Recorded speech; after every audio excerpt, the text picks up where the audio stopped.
Aujourd'hui, je vais vous faire un update sur ma stratégie d'investissement. Car avec l'élection de Donald Trump comme 47e président des États-Unis, une nouvelle ère s'ouvre sur le monde et par ricochet sur les marchés financiers. Et comme une stratégie d'investissement efficace, c'est une stratégie qui sait s'adapter face au changement. Je vous propose qu'on réfléchisse ensemble à comment profiter de ce nouveau contexte en devenant riche.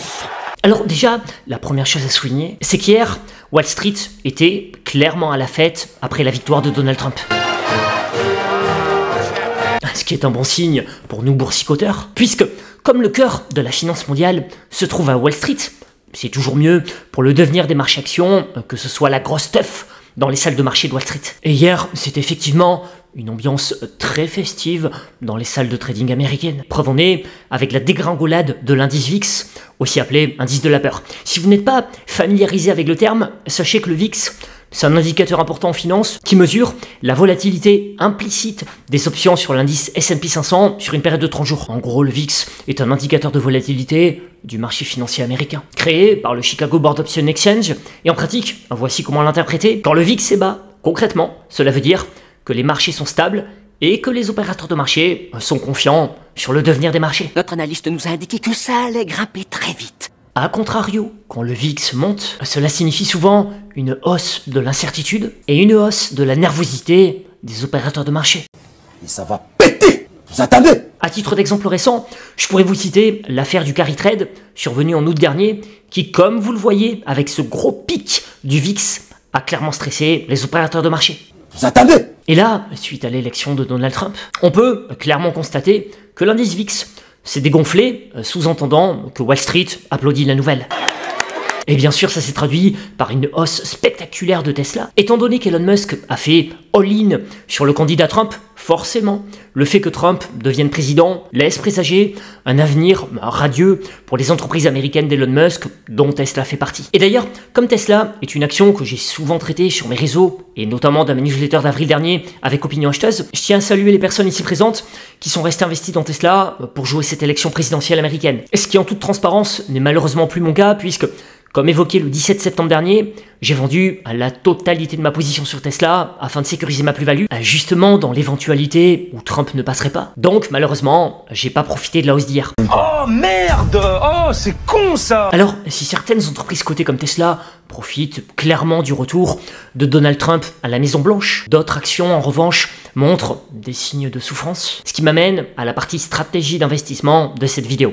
En préambule, je vous ai dit qu'une stratégie d'investissement efficace, c'est une stratégie qui sait s'ajuster face au changement. Et là, le changement auquel on assiste, c'est que le America First est revenu de plus belle, puisque Donald Trump vient de gagner cette élection de manière écrasante. Et l'America First, d'un point de vue strictement boursier, c'est globalement plutôt cool pour le marché américain, surtout que Trump est pro-américain et pro-business, mais on va pas se mentir, même si à titre personnel, j'aime ce genre de discours qui est orienté grandeur de la nation, d'un point de vue finance et business, pour les Chinois. Et pour nous, Européens, c'est pas forcément une bonne nouvelle. En tout cas, si on est investi en Europe et en Chine. D'ailleurs, hier, côté Europe, le luxe, l'automobile et les spiritueux ont clairement montré des signes de faiblesse suite à cette élection. En fait, ce qui pousse les opérateurs de marché à vendre ce genre d'action PA, c'est l'idée de surtaxe douanière additionnelle que pourrait instaurer Trump. Je lisais dans la presse financière que Bloomberg Economics a tenté de chiffrer les dommages que les droits de douane voulus par Trump causeraient. Et vous allez voir, en termes de business,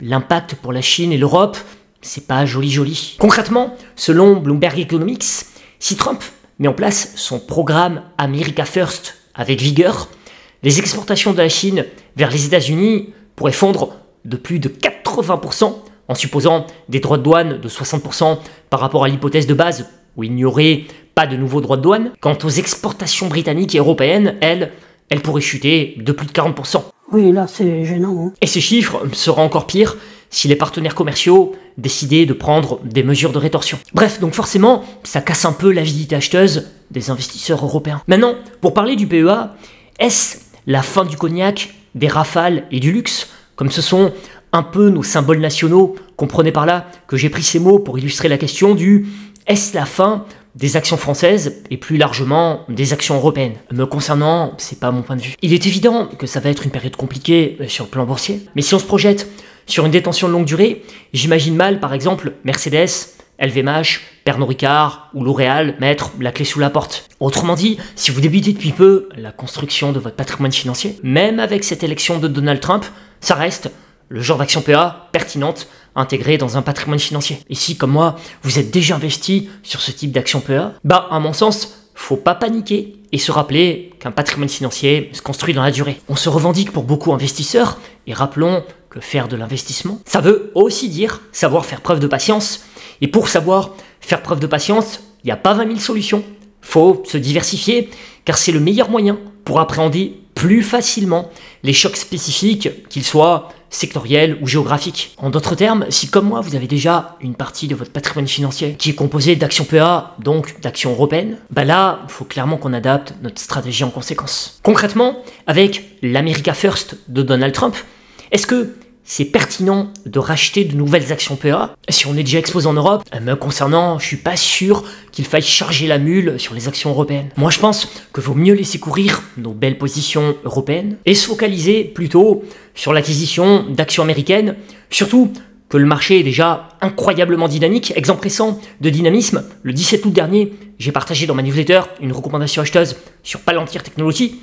En moins de 3 mois, c'est une performance impressionnante de plus de 57%. Et des exemples de dynamique comme ça, je peux vous en sortir plusieurs de mon chapeau. Là, ce que vous voyez à l'écran, c'est le retour sur investissement des actions américaines extraites du portefeuille AlphaPix que j'ai partagé dans mes différentes newsletters depuis mars dernier. Newsletter, je rappelle, que vous pouvez rejoindre via le premier lien en description. Ce que je veux vous dire à travers cet exemple, c'est que le marché américain fait déjà preuve d'un beau dynamisme et à mon sens, il va continuer de l'être encore plus avec le America First de Donald Trump. Donc, si on souhaite tirer profit de l'élection de Trump, en toute logique, ça se fera sur le marché américain. Maintenant, concernant le marché européen, ou même chinois, puisque je rappelle que je partage aussi parfois des idées d'allocation sur le marché asiatique, même s'il est vrai que c'est pas la grosse stuff en Europe et en Chine, à partir du moment où un portefeuille est diversifié géographiquement et sectoriellement, avec des critères de stock picking bien précis et un money management approprié, il n'y a pas vraiment de raison de s'inquiéter de l'arrivée de Trump au pouvoir en tant qu'investisseur européen. Là, avec le America First, les actions américaines vont probablement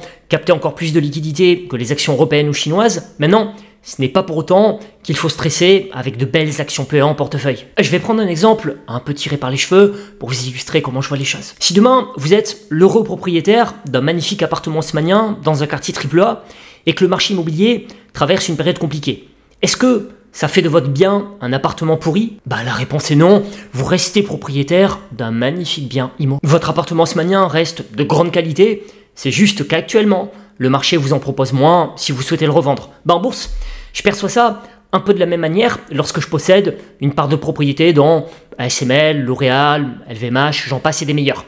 Ça reste de beaux actifs cotés, donc même si c'est pas agréable de voir son actif se déprécier, me concernant, j'ai aucune honte à détenir ce genre d'actifs dans mon patrimoine financier. Par conséquent, suite à cette élection de Donald Trump, ma stratégie de construction patrimoniale est très claire. À mes risques, je compte garder mes beaux actifs européens en portefeuille, et comme je suis déjà suffisamment exposé en Europe, je vous en parle depuis plusieurs semaines déjà, et je vous réitère ça aujourd'hui, avec ce America First plus que jamais d'actualité, à la question du où investir, me concernant, en toute logique, je vais porter mon intérêt davantage sur le marché américain. Même si je me réserve le droit de faire 2-3 renforcements par-ci par-là sur quelques actions PEA sur lesquelles je ne suis pas ou peu exposé. L'Oréal et ASML sont des exemples de renforcement que j'envisage. Et en termes de nouvelles actions européennes que je serais confortable d'acheter, vous trouverez un exemple très concret dans ma précédente vidéo. N'hésitez pas à partager votre ressenti suite à cette élection et vos éventuels arbitrages. Merci pour votre suivi, comme d'hab. Je compte sur votre like si bien sûr vous avez apprécié. Et pour terminer, sur une touche d'optimisme, moi à mes risques, je suis convaincu qu'un modèle d'affaires qui parvient à rester de qualité finira tôt ou tard par retrouver une dynamique haussière sur les marchés. Donc, si on se revendique investisseur et qu'on a une position actuellement dans le rouge, faut dézoomer et raisonner sur du moyen long terme. Ce qui compte, c'est la performance annualisée de l'investissement. I'm rich.